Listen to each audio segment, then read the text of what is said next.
dadweyne aad u fara badan ayaa isugu soo baxay caasimadda dalka Iran ee Tehran oo ka soo qayb galay aaska Qaasim Suleymani ninka isaga bedelay ayaa wacd ku maray inay ka argudan doonaan dilka uu Mareykanku u geystay dhanka kale madaxweyne Trump ayaa isna ku celiyay hanjabaadiisa ahayd inuu weerari doono goobaha taariikhiga ah ee dalka Iran haddii Iran ay ka jawaabto dilkan dalka UK ayaa ku biiray Faransiiska iyo Jarmalka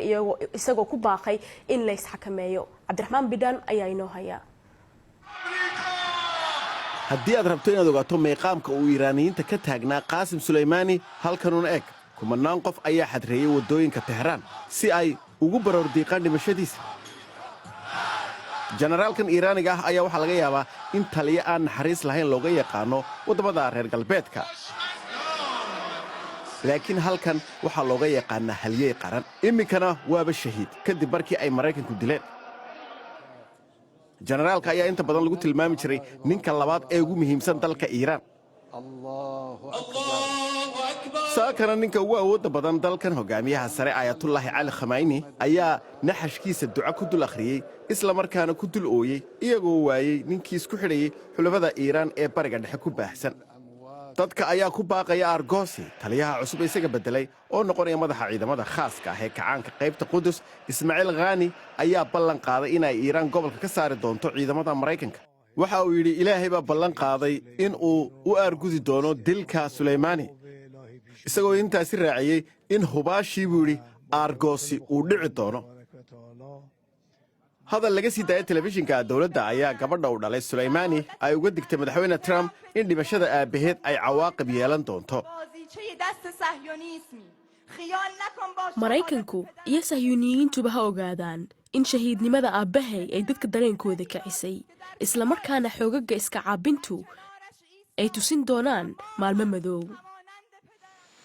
halayna madaxweyne Trump ayaa ka soo laabtay Florida oo yimid Washington isagoo ballan qaaday in jawaab adag ay bixin doonaan haddii Iiraan ay weerarto ciidamada Mareykanka iyaga oo ka argoosanaya dilka Suleymani ilaa hadda tallaabada ugu weyn ee Iiraan qaaday waxay ahayd inay dabciyaan heshiiskii xayiray awoodooda nuclearka ah iyagoo sheegay inaanay hadda kadib xad u yeeli doonin xoojinta uraniumka ee ay wadeen si kastoo ay haataba ciidamada Mareykanka iyo xulafadooda ayaa heegan la geliyay iyagoo ka cabsanaya argoosi military waxaa ka mid noqon kara malaliya argoosigaasi in la weeraro tangarada batroolka ee khaliijka isaga gooshaya waxaa kaloo laga baqayaa in halkan dagaal si lama filaana uga dhaco haddaba sidee xiriirka Mareykanka iyo Iiraan u dhaxeeya uu halkan ku soo gaaray Mawlid Xaaji Cabdi ayaa taariikhda Mareykanka iyo Iiraan ee qarnigan ugu dambeeyay eegaya xiriirka u dhaxeeya Mareykanka iyo Iiraan ayaa muddo sanooyin ah sabaynayay mashkiladdu waxay ka dhex curatay labada waddan 1953 markaasi oo ra'iisul wasaarihii sida dimuqraadiga loo soo doortay Maxamed Musaddeq lagu riday Afgambi ay ka soo shaqeeyeen sirdoonka Mareykanka iyo Britain 26 sano kadib shaahi Iiraan oo Mareykanku taageerayeen ayaa ku baxay dibadbaxyo ballaaran awgood waxaa bedelay hogaamiyihii ruuxiga ahaa Ayatollah Khamenei weerarkii safaaradda Mareykanka ee Tehran iyo afduubkii shaqaalaha Mareykanka ayaa dhaliyay xiriirka oo go'ay iyo cunuqabataynta Mareykanka xiriirku wuxuu gabadheer ka sii dhacay sanadkii 1988 markii diyaarad rakaab oo Iiraan leedahay uu soo riday markab dagaal oo Mareykanku leeyahay Iiraan carab weyn ayaa ka dhacday 2002 xilligaasi oo madaxweyne George Bush uu ku cambaarayay inuu dalkaasi ka mid yahay tiirka shaydaanka oo ay kula jireen Ciraaq iyo Kuuriyada Waqooyi muddo kadib Mareykanka ayaa ku eedeeyay Iiraan inay qarsoodi ahaan u haysato barnaamijka hubka nuclearka horraantii sanadkii 2013 ka hor kala boodista hogaamiyaasha labada waddan waxay ku wada hadleen telefoon markii ugu horeysay muddo 30 sano ah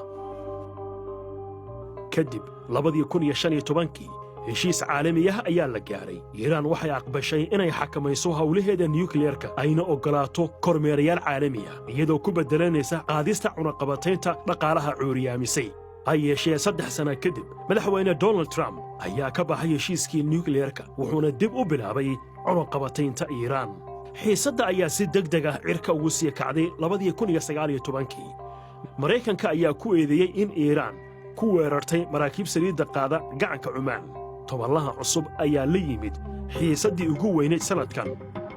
taliyihii reer Iiraan ee awoodda badnaa Qaasim Suleymani ayaa lagu dilay duqayn xagga cirka ah oo Mareykanku Ciraaq ka geysteen xiisaddan soo taxnayd muddada dheer ayaa hadda u ruqaasatay weji cusub oo khatar leh